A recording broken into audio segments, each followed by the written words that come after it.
Hey guys, welcome to Shinchan fun PVV. ఇప్పుడైతే నేను painting అయిపోతున్నాను అనమాట. ఇవన్నీ టైనీ పెయింటింగ్స్.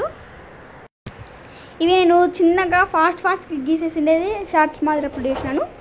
అండ్ నిదానంగా ఎలా గీసాను అదంతా క్లారిటీగా ఉండడానికి లాంగ్ వీడియో చేశాను.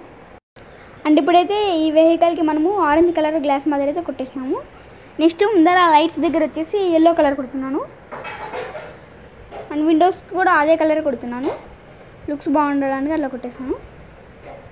అండ్ మీరు ఇప్పుడు డ్రాయింగ్ ప్రాక్టీస్ చేయాలని ఉందనుకో, ఇప్పుడు మీరు ఒక నోట్స్ తీసుకొని దాంట్లో ఈ బొమ్మని గీసి ఇప్పుడు ఏమేమి కలర్స్ కొడుతామో ఆ కలర్స్ కొట్టేసింది. డ్రాయింగ్ ప్రాక్టీస్ బాగా అవుతుంది. అండ్ నేను వెహికల్కి ఓవరాల్గా మొత్తానికి అయితే బ్లూ కలర్ కొడుతున్నాను అనమాట. మొత్తము పెయింట్ మాదిరి అనమాట, బ్లూ కలరు. నేనైతే అక్రైలిక్ పెయింట్స్ అయితే వాడుతున్నాను. అండ్ ఇది నా ఫస్ట్ డ్రాయింగ్ ఎక్స్పీరియన్స్. నిదానంగా మొత్తం కంప్లీట్ చేసేద్దాము ఈ డ్రాయింగ్ని. ఇలా నిదానంగా అంతా షేడ్ చేసుకుంటూ వచ్చేసేయండి మొత్తం. ఇది ఎంత స్లోగా చేస్తే అంత మంచిది, ఎంత స్లోగా చేస్తే అంత బాగా వస్తుంది. అంతే, మీకు ఎంత స్లోగా వీలైతే అంత స్లోగా గీయండి. అంటే ఫస్ట్ డ్రాయింగ్ ఎక్స్పీరియన్స్ కాబట్టి చాలా స్లోగా గీయాలి. ఇప్పుడు నేనైతే స్పీడ్ మోషన్లో పెట్టాను కాబట్టి కొంచెం స్పీడ్గా ఉంది. అండ్ ఇలాగా నా దగ్గర అయితే ఎన్నో టైనీ పెయింటింగ్స్ రెడీగా ఉన్నాయి గీయడానికి.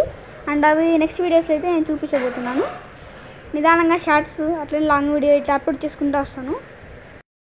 అండ్ మనం ఇప్పుడు వ్యాన్కి కొంచెం కింద భాగం అక్కడ కూడా మనం బ్లూ కలర్ కొట్టేస్తున్నాము. వ్యాన్ మొత్తం ఒకటే కలర్లో ఉండాలని బ్లూ కలర్ కొట్టేస్తున్నాం. అండ్ ఇలా పెయింటింగ్ నిదానంగా రానియాలి, ఇట్లా గీసుకుంటా. అండ్ దీన్ని షార్ట్ వీడియోగా నా ఛానల్లో ఆల్రెడీ అప్లోడ్ చేసి పెట్టాను, పోయి చూసేయండి అది కూడా. And finally long video ending దగ్గరికి అయితే వచ్చేసాము. అండ్ అంతే అనమాట ఈ పెయింటింగ్కి. అండ్ మన పెయింటింగ్ అయితే కంప్లీట్ అయిపోయింది. Don't forget to subscribe.